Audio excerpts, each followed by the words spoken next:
Hi welcomes to Priya's kitchen. இன்னைக்கு வீட்டிலையே சூப்பராக ஈஸியாக ஹோம்மேட் பாதாம் பவுட்ரு செய்யலான்னு பார்க்கலாம்.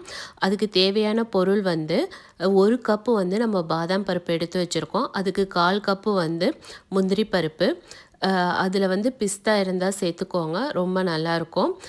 இந்த பொடி செய்கிறதுக்கு ஃபஸ்ட்டு நம்ம சுடு தண்ணியை கொஞ்சம் காய வச்சு 1 கப் அளவுக்கு எடுத்துக்குவோம். அதில் பாதாம் பருப்பை போட்டு ஒரு 5 மினிட்ஸ் ஊற வச்சுட்டு, அதுக்கப்புறம் இந்த நம்ம இப்போ இதை வந்து இப்படி ரிமூவ் பண்ணிடலாம் ஸ்கின்னை.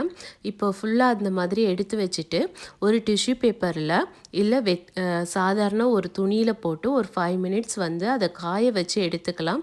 ஈரம் இல்லாமல், ஈரத்தோடு போட்டு செஞ்சோம்னா பவுட்ரு வந்து கெட்டு போயிடும். ஸோ அதுக்காக தான் 5 மினிட்ஸ் வந்து கொஞ்சம் காய வைக்கிறது. அதுக்கப்புறம் தேவையான பொருள் வந்து ஒரு 1/4 கப்பு அளவு நம்ம சர்க்கரை எடுத்துருக்கோம். 1/4 கப்பு முந்திரி, அதுக்கு உங்ககிட்ட பிஸ்தா பருப்பு இருந்தால் சேர்த்துக்கோங்க.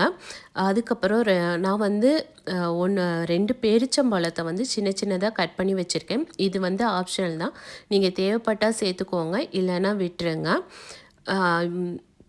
இதுக்கப்புறம் இதை வந்து நம்ம நல்லா ட்ரை ரோஸ்ட் பண்ணணும். நல்லா ஒரு 5 மினிட்ஸ் வந்து நல்லா வறுத்து எடுத்துக்கணும். இப்போ நம்ம வறுத்து எடுத்துக்கலாம்.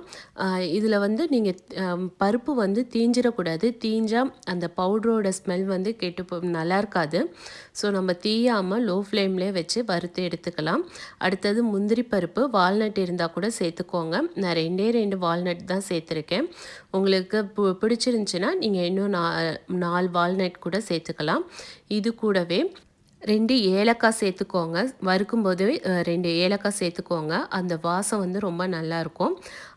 இப்போ வந்து நம்ம வந்து அதை அரைக்கிறதுக்கு எல்லாத்தையும் போட்டுட்டோம். இது கூட நீங்கள் வந்து பேரிச்சம்பழம் போட்டுக்கலாம், இல்லை பேரிச்சம்பழம் வேண்டாம் அப்படின்னு ஸ்கிப் பண்ணிக்கோங்க.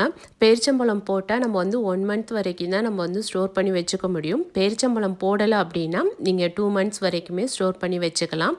நல்லா கொரப்பாக நம்ம அரைச்சி எடுத்துக்கலாம். அரைச்சி எடுத்துட்டு இதை வந்து நம்ம சூடான பாலில் வந்து 1 டேபிள் ஸ்பூன் வந்து மிக்ஸ் பண்ணிக்கலாம். இல்லை அப்படின்னா ஜில் பால்லையும் மிக்ஸ் பண்ணிக்கலாம். சூப்பராக வீட்டிலையே பாதாம் பால் வந்து நமக்கு ரெடி ஆகிடுச்சு. இந்த வீடியோவை நீங்கள் கடைசி வரைக்கும் பார்த்துருந்தா லைக் பண்ணுங்கள், ஷேர் பண்ணுங்கள், கமெண்ட் பண்ணுங்கள். தேங்க்யூ.